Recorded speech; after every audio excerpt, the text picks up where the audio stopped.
Hello students, we are continuing the lesson Is Matter Around Us Pure, and this is the fourth video. And now today we will study how the components of a mixture, they are separated by simple physical processes. So we are studying separation of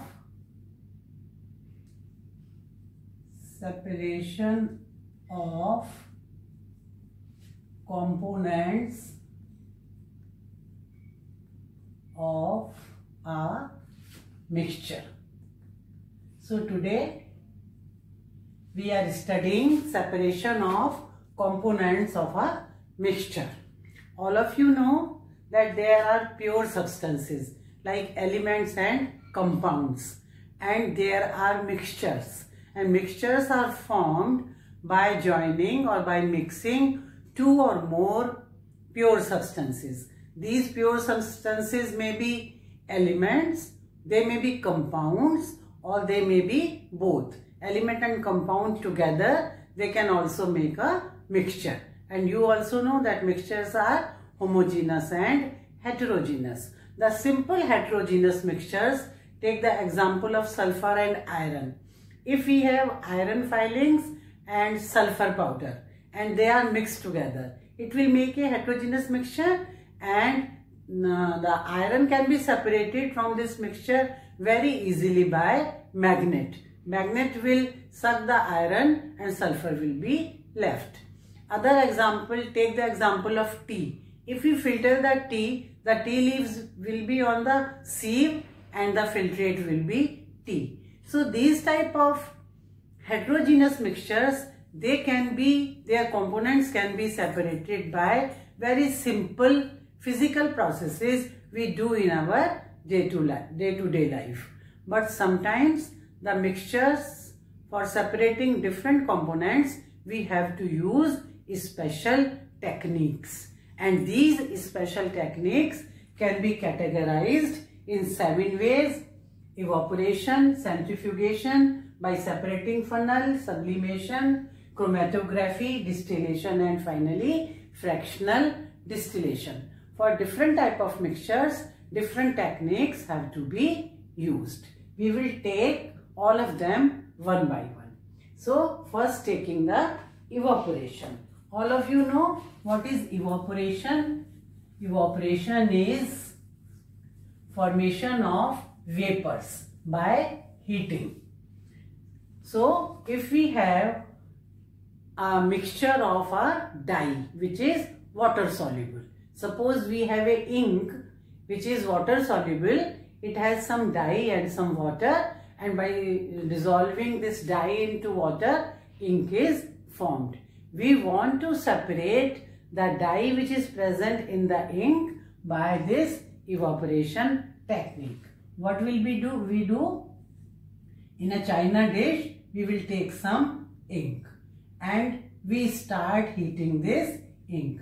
But we will not heat it directly. We will keep it on a water beaker.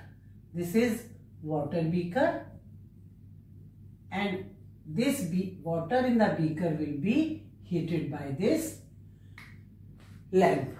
The heat is given, water starts boiling, and this ink, it's also start vaporize. The water in the ink, it start vaporizing. All the water will go away in the form of vapors, and ultimately after some time only the dye, it is left on this china dish, and we can take this dye.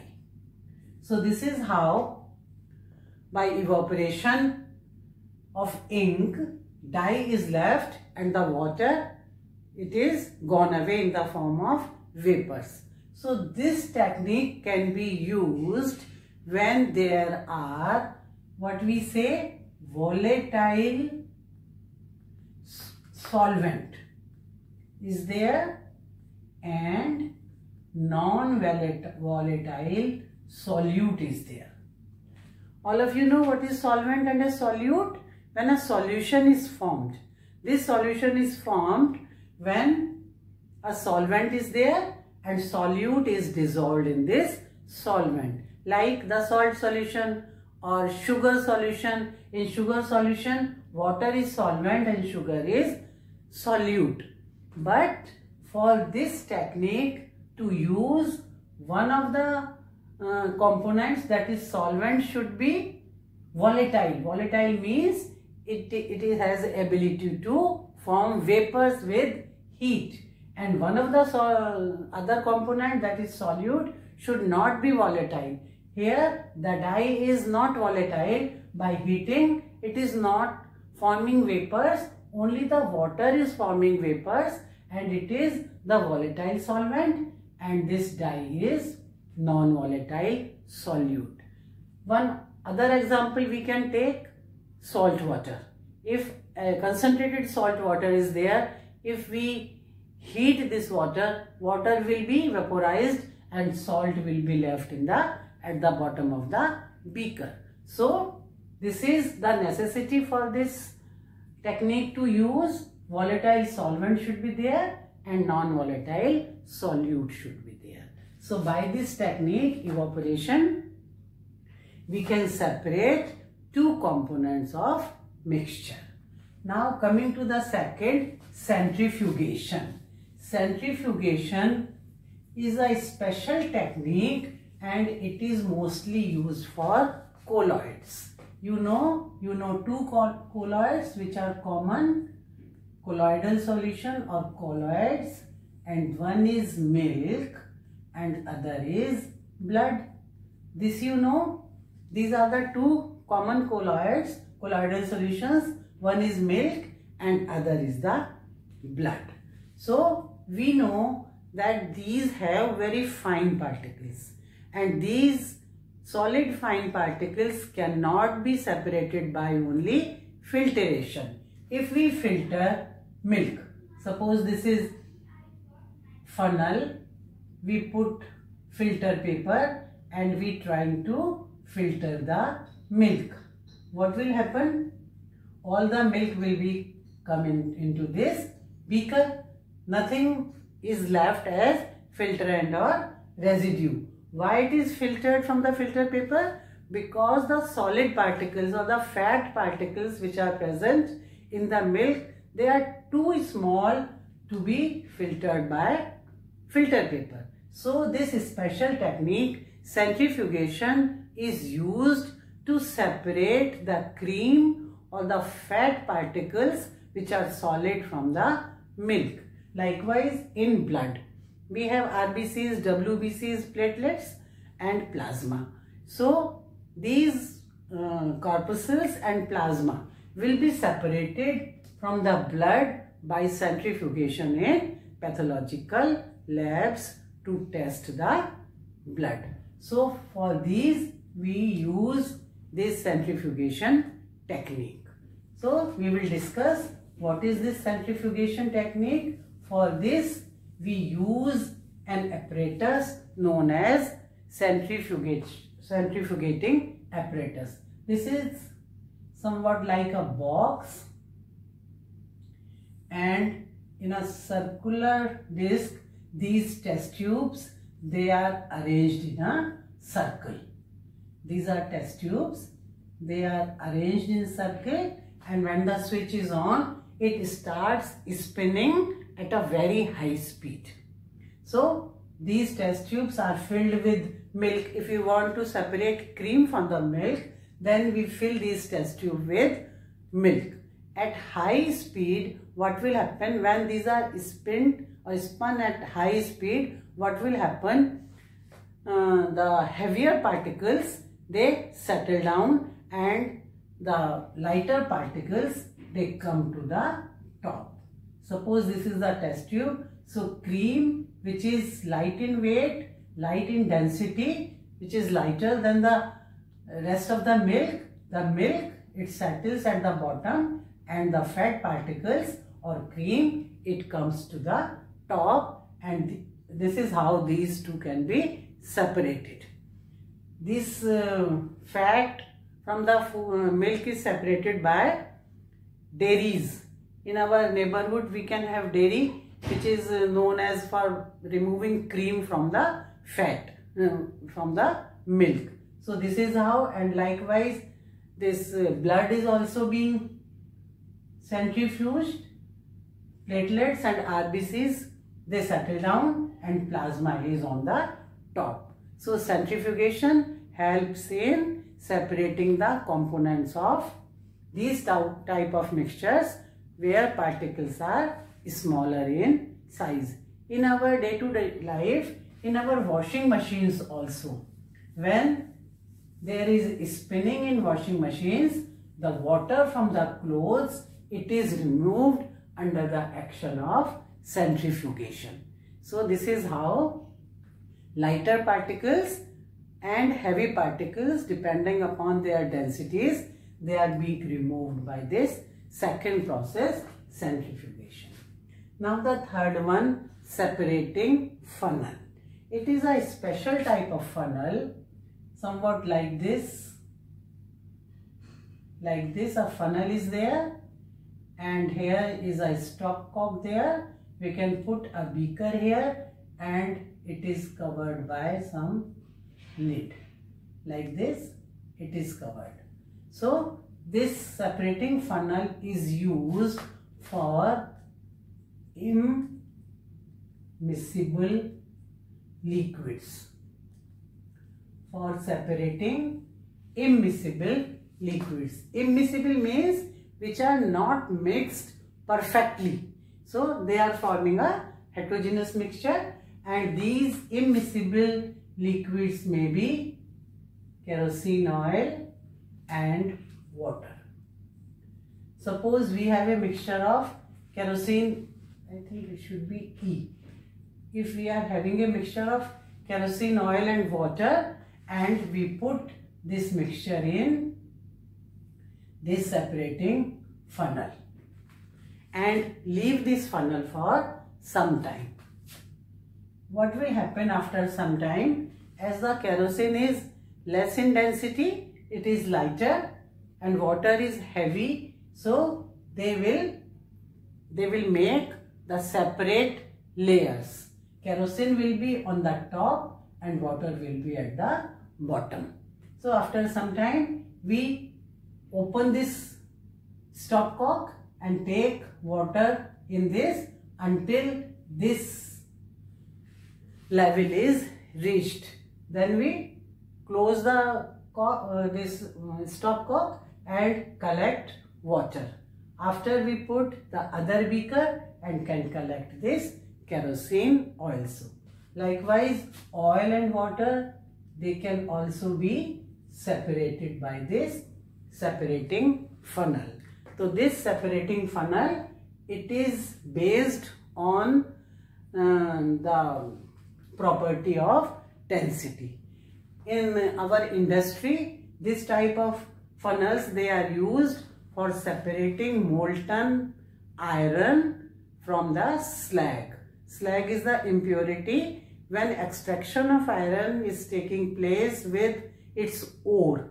The iron is melted first and the molten iron can be, we get this molten iron from the lower side, and as the slag is light in weight, so it is removed from the upper side. Not this type of separating funnels, but the very big funnels are there which resemble, which are based on the same principle.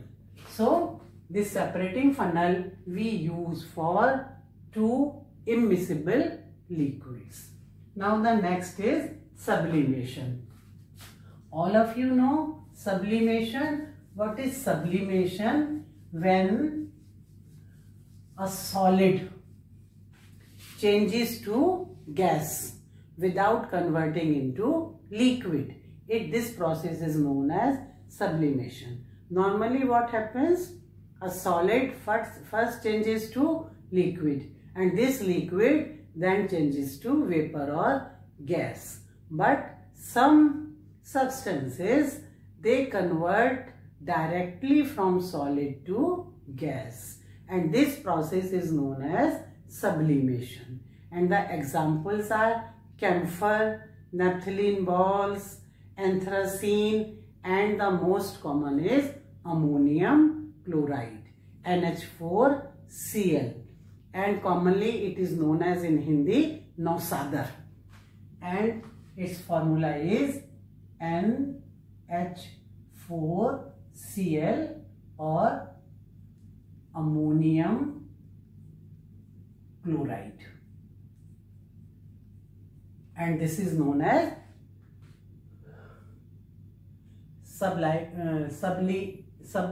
sublimable compound.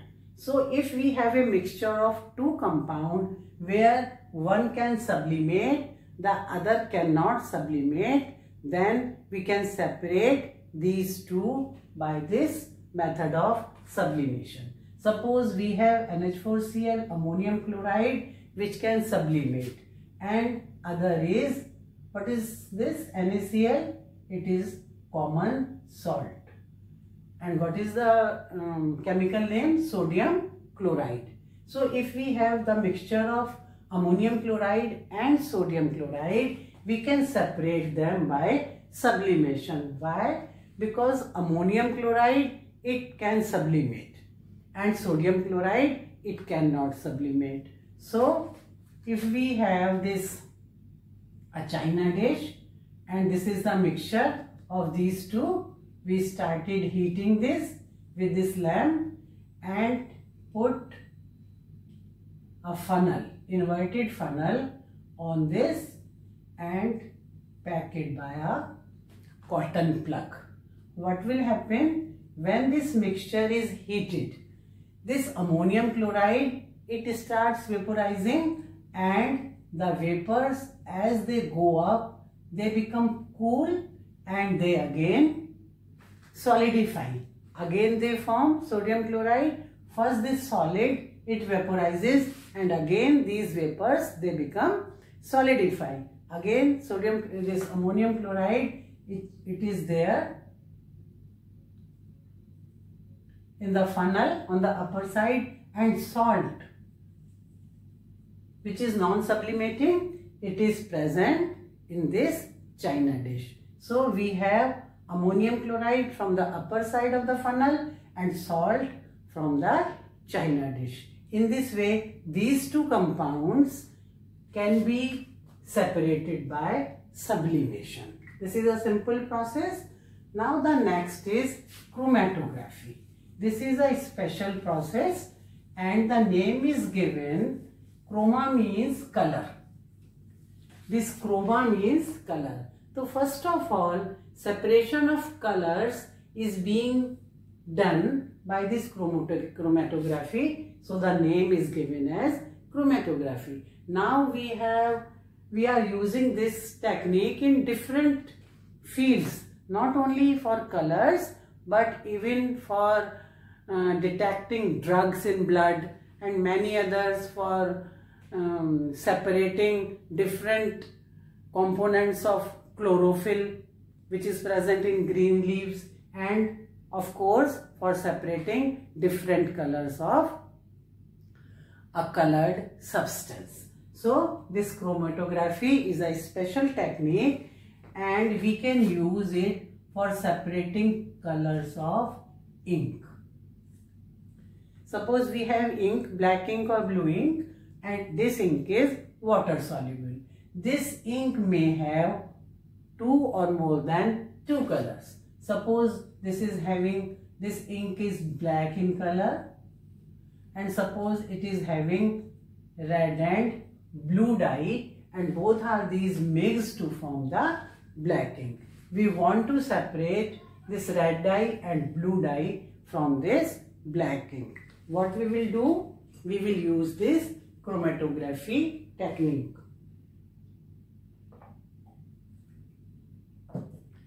So the simplest one is, we take a strip of filter paper, make a line here about 3 centimeters from the bottom, and we put a drop of ink twice size so that it become concentrated, and let it dry for some time. This is the drop of ink. We put by a dropper once, twice, thrice. A concentrated drop is formed and let it dry for some time. Now put this filter paper, it is put on a slide and it is hanged in a beaker. It is hanged by a cloth pin or somewhat, it is hanged in the beaker. And now as it is water soluble, this beaker is filled with water below this spot. The water level should be under this spot. What will happen next? Due to the capillary action, the water start rising due to the presence of this filter paper. This is filter paper, and water start rising from here due to the capillary action. When water rises, so the different dyes of this ink, they dissolve in water because they are water soluble, and they also rises with the level of water. And the dye which is most soluble, it will go far. Suppose red is more soluble than blue. Then red color we can have as a spot on the top, and this blue color which is less soluble, we will get it under this red spot. Suppose this is red spot and this is blue spot, and this is the level of water which is reached up to here. So we take out this filter paper, dry it, and can see that this black ink is divided into its two components of the dye, red color and blue color, and their distance from this spot depends upon the solubility of these dyes. In this way, now we have some special tanks, chromatography tanks, and not only this is paper chromatography, now there is gel chromatography, there is electrochromatography, many advanced chromatography are there, and this is how this chromatography is done. And this chromatography we can also do for chlorophyll. Chlorophyll, all of you know, present in the leaves. We have some spinach leaves, palak, and we can have 1 or 2 drops of this spinach juice and put it here like the dye. What will happen? This is chlorophyll is not soluble in water, so here we have to take some other solvent, and we take this ether, acetone and water mixture as solvent in 3:1:1 ratio, and this is chlorophyll with the green pigment. And what will happen? We can have different spots. First of all, we have chlorophyll B, then we have chlorophyll A, then we have xanthophylls, and then we have carotenoids. So this is green in color, yellow green, this is blue green in color, this is yellow in color, and these are somewhat orange in color. So carotenes, they are orange. So we have different spots like this when we do chromatography of chlorophyll. What will happen? The yellow-green chlorophyll B, it is present at the lowest side, and highest are carotenoids or carotenes because they are more soluble in this mixture and they rise fastest, and they are on the top, orange color. Then below this we have xanthophyll, which is yellow, and these carotenoids, xanthophyll, and these two chlorophylls, they are different components of chlorophyll. In this way, chlorophyll chromatography can also be done by this paper chromatography technique, which is a simpler technique, and the component on the top is most soluble in this solvent. So this is how we done chromatography. Now the next is distillation, and distillation can be divided into two: a simple distillation and fractional distillation. They are not much difference, but the main difference is in distillation the two components should have the difference in their boiling points more than 30 degrees centigrade or 30 K. And here in fractional distillation, if the difference is less than 30 C or 25 K or 25 C, do you know this is one and the same thing? They are 25 K is not equal to 25 C, but the difference of 25 K is similar, is equal to difference of 25 C. Think over it, whether they are same or the difference is same. So if the difference is less than 25 K, then we have to use fractional distillation, and if the difference is more than 25 or 30, we have to use, we can use this simple distillation technique. So this is clear to all of you. Now I will make quickly. This is a distillation flask and a tube is here, and it is covered with a cork, and we put a thermometer in this cork. Thermometer is put here. This is the side tube, and in this side tube here is the receiver beaker, and on this side tube a condenser is there. A condenser is put. What is this condenser? Cold water. It is flowing in this condenser, and it condenses the vapors which are coming through this distillation flask. Suppose this is first we are doing simple distillation. For simple distillation, suppose for example we take acetone plus water, the mixture of acetone and water. We want to separate this acetone from water. So the boiling point of acetone is 56 degree, and all of you know the boiling point of water is 100 degree C. So when we heat this mixture, it starts boiling at 56. The acetone having lower boiling point will start boiling, and the vapors of acetone will come here in this condensing tube, and the acetone can be collected here at this temperature.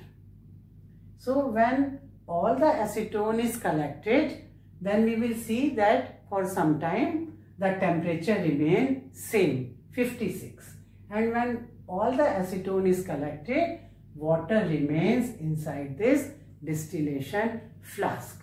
So these two can be separated by distillation, simple distillation, as there is much difference in their boiling points. This is how simple distillation takes place. For fractional distillation, the apparatus is same, but here we have a fractionating column. What is this fractionating column? It is a glass tube which is filled with glass beads. These are glass beads which are filled in this fractionating column, and this is a thermometer. Thermometer is put, and this is fractionating column where glass beads are present inside this fractionating column. All other things are same. Cold water, it is entering from this side, and it is taken back from this side, and this is the receiver. As I have told you, for fractional distillation, we have to take the two components of the mixture which are where their boiling point is, the difference is less than 25 K. Suppose we have taken a mixture of acetone and methanol. Methanol is methyl alcohol and its boiling point is 65 C. So the difference is only 9. So if the difference is less than 25, we cannot separate them by simple distillation. We have to separate this mixture with fractional distillation. What is fractional? Fractional means in fractions, in different parts, in different fractions. So what will happen here? This is a mixture of acetone and methanol. So first of all, acetone starts boiling and the water, this acetone vapors will go touching these glass beads and they will come here. So they will go up first and they will come down and will come from this condenser and can be condensed here. The methanol which will boil later, and the vapors of the methanol, they are on the lower side of these glass, and these glass beads are for giving a wide surface area to cool down. So methanol is on the lower side. On the upper side, acetone vapors are pressing this methanol, and methanol, it is getting cooled as it comes afterwards, and it again comes to the distillation flask. So first only acetone, it go up and its vapors will be collected here. The vapors of methanol, after becoming cool by these beads, they again come into the distillation flask. So these both can be separated, acetone here and methanol in this distillation flask. In this way, these two can be separated by fractional distillation. So these are different techniques by which different components of mixtures, they are separated with one another. So this is all for today. In the next video, we will take some other things. And one thing more, by fractional distillation, we can also separate different gases from the air. So we will take this separation of different gases from the air in the next video. Thank you.